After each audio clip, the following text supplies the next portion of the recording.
Example problem 2 asks us for the speed of sound, so C of S. It does mention a bulk modulus, so we know we're going to be using CS equals the square root of the bulk modulus divided by the density.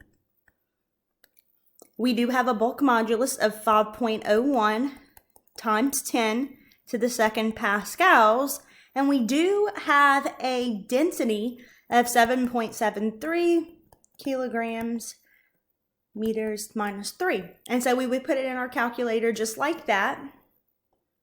So open your square root button for me minus second and then the x to the 2, which I showed you guys on example problem 1.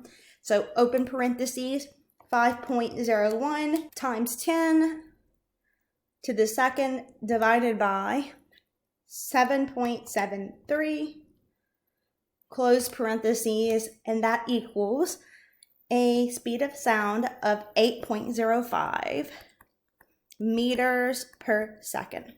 Let me know if you have any questions about example problem 2.